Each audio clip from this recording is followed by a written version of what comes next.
Вообще, по большому счету, надо духовно. Для чего нужно расти духовно? Чтобы вы больше не воплощались на земле. Земля — это как террариум, понимаете? Это аквариум. Здесь находится школа выживания, школа, где мы проходим свои уроки.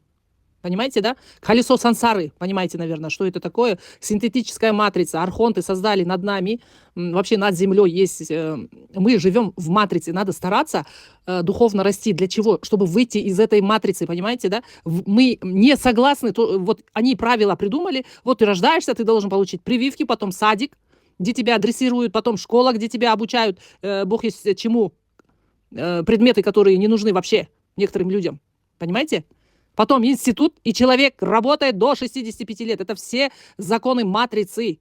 Нужно быть осознанным, духовно расти, чтобы ваш УДР рос, постоянно рос и не воплощаться на земле. У каждой души есть своя цивилизация, есть свой рай, понимаете? Я из-за этого говорю, что нету рая, нету ада. Вы в этом теле проходите и ад, и рай.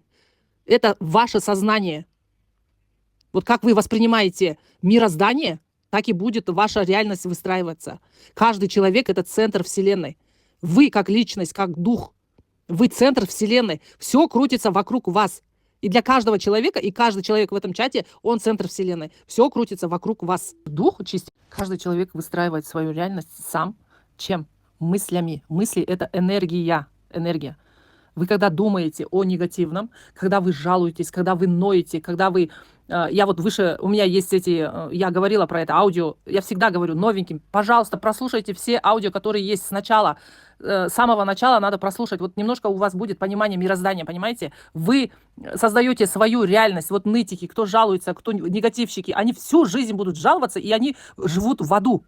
Потому что на такие энергии вам здоровье не придет, вам деньги не дают на такие вибрации низковибрационные. Вы должны благодарить и за хорошее, и за плохое. Творец для вас, Творец — это частичка вашего духа, понимаете, да? И вы не вправе его осуждать. То есть встраивать свою реальность сам, чем? Мыслями.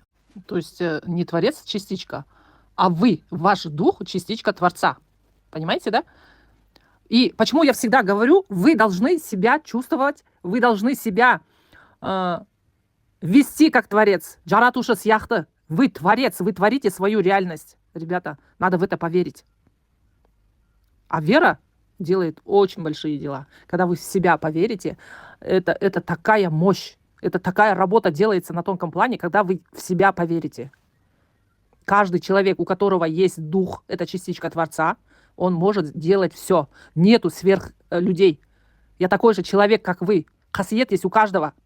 Кто здесь сидит, у каждого есть. Понимаете, просто так люди не приходят ко мне.